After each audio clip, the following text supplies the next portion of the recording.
Saddam Hussein کی پھانسی کے لیے عید الاضحیٰ کا دن مقرر کیا گیا۔ ان کی پھانسی کا دن 30 دسمبر 2006 رکھا گیا اور اس وقت کی حکومت کا یہ منصوبہ تھا کہ صدام حسین کو پھانسی عوام کے سامنے دی جائے۔ یہ وہ شخص تھا کہ جس نے اپنی طاقت کا بے دریغ استعمال کیا۔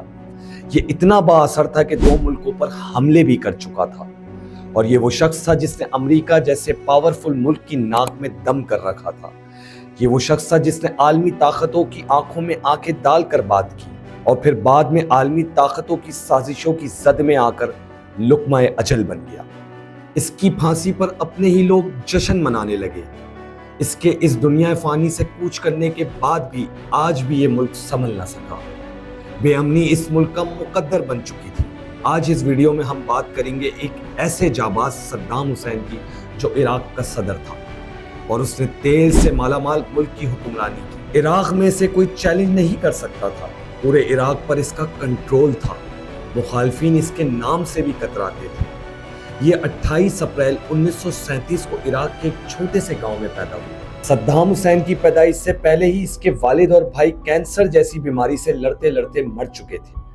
اس کے والد کے مرنے کے بعد والدہ نے دوسری شادی کر لی اور اس کے سوتیلے والد اس کو تشدد کا نشانہ بنانے لگے اور وہ گھر سے فرار ہو گیا اور 10 سال کی عمر میں بغداد میں اپنے چچا کے گھر رہنے لگا۔ چچا کے زیر سایہ اس نے تعلیم حاصل کری اور پھر بعد میں سیاست میں متحرک ہو گیا۔ صدام حسین نے تعلیم چھوڑ کر انقلابی بیعت پارٹی جوائن کر لی۔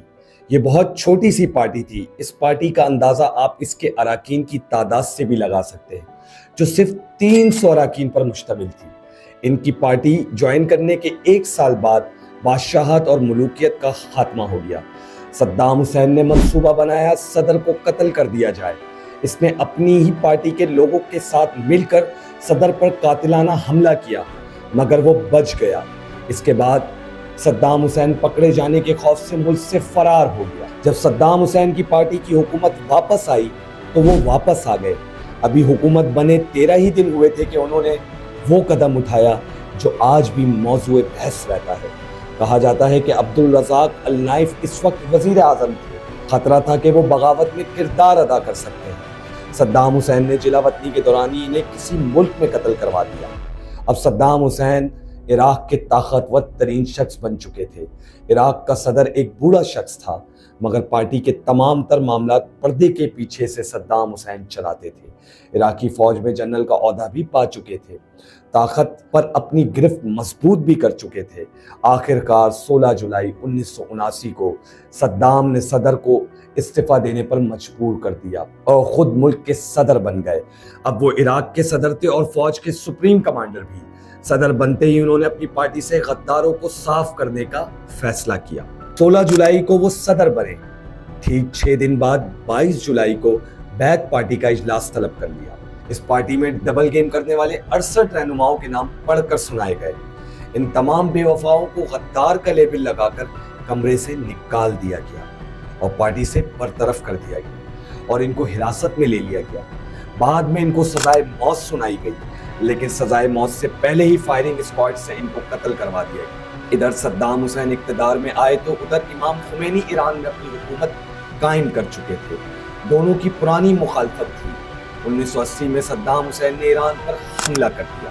یہ جنگ 8 سال تک جاری رہی۔ دونوں فریقوں کو اپنا مقصد حاصل نہیں ہوا، لیکن دونوں فریقوں کی جانب سے 10 لاکھ لوگ اپنی جان کو گنوا بیٹھے۔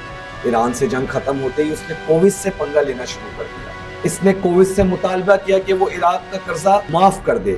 کوویت نے انکار کیا تو صدام حسین نے تیل کی قیمتیں بڑھانے کا مطالبہ کر دیا۔ کوویت نے تیل کی قیمتیں بڑھانے سے انکار کیا تو صدام حسین نے آخرکار کوویت پر حملہ کر کے اس چھوٹے سے ملک پر قبضہ کر لیا۔ عالمی فورسز اور عالمی توانائیاں صدام حسین کی تمام سازشوں کو دیکھ رہے تھے، جس کی وجہ سے عالمی اتحاد نے عراقی فوج کے خلاف آپریشن ڈیزرٹ اسٹارم لانچ کیا۔ یہ دوسری عالمی جنگ کے بعد بننے والا سب سے بڑا فوجی اتحاد تھا۔ امریکی قیادت میں اس بڑے فوجی اتحاد نے کچھ ہی وقت میں عراقی فوج کو تہس نہس کر کے رکھ دیا۔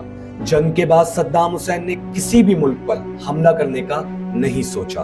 جنوری 2002 میں امریکی صدر جارج بش نے صدام حسین کا تختہ الٹنے کا اعلان کیا اور صدر بش نے الزام لگایا کہ عراق کے پاس وسیع پیمانے پر تباہی پھیلانے والا ہتھیار موجود ہے۔ اقوام متحدہ کی انسپیکشن اور ہتھیار کے نہ ملنے کے باوجود امریکہ نے مارچ 2003 میں عراق پر حملہ کر دیا۔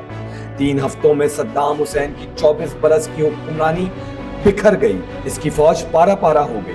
اپریل تک عراق پر امریکہ کا مکمل قبضہ ہو چکا تھا۔ اب صدام حسین فرار ہو چکے تھے۔ ان کی گرفتاری کے لیے امریکہ نے ایک آپریشن ریڈ ڈاؤن کے نام سے لانچ کیا۔ سرچ آپریشن بڑھتا گیا، ٹیکنالوجی بڑھتی گئی اور آخرکار دسمبر میں وہ صدام حسین کے پاس جا پہنچے۔ صدام حسین امریکی فوج کو ایک ایسی جگہ سے ملے جہاں پر کوئی سوچ بھی نہیں سکتا تھا۔ وہ اپنی پیدائش کے قریب ایک بند گھر میں چھپے ہوئے تھے۔ صدام حسین کو توہین آمیز انداز میں گرفتار کیا گیا۔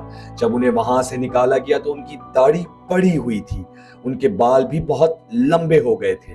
بتانے والے بتاتے ہیں کہ ایسا لگ رہا تھا کہ وہ کئی دنوں سے نہائے بھی نہ ہوں۔ امریکہ نے صدام حسین کو گرفتار کرنے کے بعد تقریباً 150 لوگوں کے قتل کا مقدمہ چلایا۔ ان کا ٹرائل نگران حکومت نے کیا، جو کہ امریکہ کی کٹ پتلی تھی۔ صدام حسین کا کیس عدالتوں میں چلنے لگا۔ عدالت نے انہیں 1982 کے قتل عام سمیت کئی جرموں میں قصوروار ٹھہراتے ہوئے موت کی سزا سنا دی۔ صدام حسین نے اپنے لگنے والے الزام کو مسترد کر دیا اور کہا اصلی مجرم میں نہیں، امریکی صدر جارج بش ہے۔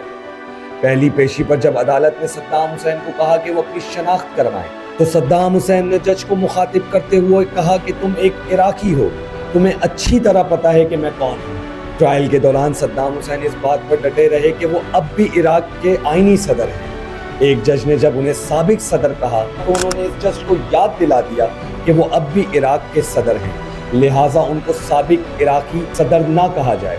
صدام حسین کی پھانسی کے لیے عید الاضحیٰ کے دن کا چناؤ کیا گیا۔ انہیں 30 دسمبر 2006 کو عوام کے سامنے پھانسی دی گئی۔